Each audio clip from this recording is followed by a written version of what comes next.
नमस्कार. बालधर्म शिक्षण या आमच्या YouTube चॅनलवर तुमचं मनापासून स्वागत आहे. आजच्या या व्हिडिओमध्ये हनुमान आणि उचललेला पर्वत ही रोमांचक कथा आपण ऐकणार आहोत. चला तर सुरू करूया. लंकेच्या रणभूमीवर घनघोर युद्ध पेटले होते. श्रीराम आणि त्यांच्या वानर सेनेने राक्षसांवर जबरदस्त हल्ला चढवला होता. पण अचानक रावणाचा पुत्र मेघनादाने आपल्या मायावी अस्त्राने लक्ष्मणाला जबर जखमी केले. शक्ती बाणाचा प्रहार इतका भयंकर होता की लक्ष्मण भूमीवर कोसळले आणि श्वासही मंदावला. श्रीराम व्याकुळ झाले. सर्वांना एकच चिंता होती, लक्ष्मण वाचतील का? त्याच वेळी वैद्य सुषेण यांनी सांगितले की हिमालयातील द्रोणागिरी पर्वतावर संजीवनी बूटी आहे, जी मृत्यूपासूनही आपण लक्ष्मणाला परत आणू शकतो. ही वनस्पती सूर्योदयापूर्वी आणली नाही तर लक्ष्मणाला वाचवता येणार नाही. सुषेण यांनी इशारा दिला.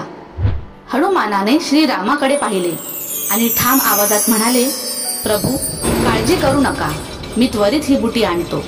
असे म्हणत त्यांनी आकाशात झेप घेतली आणि एका क्षणात हिमालयाच्या दिशेने भरारी मारली. आकाशात उडणारा महाबली. हनुमान वेगाने हिमालयाच्या दिशेने गेले. त्यांचा वेग इतका जबरदस्त होता की आकाशात जणू अग्निबाण उडत असल्याचा भास होत होता. मार्गात त्यांनी समुद्र, पर्वत, जंगल ओलांडली आणि अखेर द्रोणागिरी पर्वताजवळ पोहोचले. पण तिथे एक समस्या होती. संजीवनी बूटी कोणती? संपूर्ण पर्वत वनस्पतींनी भरलेला होता. कोणती बूटी घ्यायची हे हनुमानाला कळेना. वेळ निघून जात होती आणि लक्ष्मणाचे प्राण धोक्यात होते.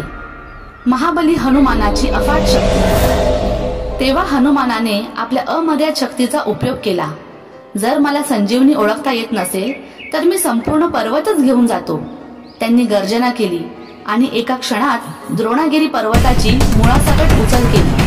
हजारो मन वजनाचा तो पर्वत उचलून हनुमान आकाशात झेपावले. त्यांच्या वेगाने वाऱ्याची दिशा बदलली. पक्षी घाबरून पळाले. पर्वताखालची जमीन हादरली. लक्ष्मणाचे जीवन वाचले. लंकेत परत येताच सुषेणांनी झटक्यात संजीवनी बूटी ओळखली आणि तिचे औषध तयार केले. ती बूटी लक्ष्मणाच्या नाकाजवळ नेताच त्यांनी खोल श्वास घेतला आणि डोळे उघडले. संपूर्ण सेना जल्लोष करू लागली. श्रीरामाने हनुमानाला मिठी मारली आणि म्हणाले, हनुमान, तू केवळ बलवान नाहीस तर भक्ती आणि शौर्याचा साक्षात अवतार आहेस. हीच ती कथा हनुमानाच्या अपार शक्तीची, त्यांच्या धैर्याची आणि अमर भक्तीची. हिंदू धर्मावर आधारित अशा छान छान गोष्टी थोडक्यात ऐकून त्यातून चांगली शिकवण घेण्यासाठी धर्म शिक्षण चॅनल नक्की सबस्क्राईब करा आणि आपल्या मित्र मैत्रिणींना नक्की शेअर करा.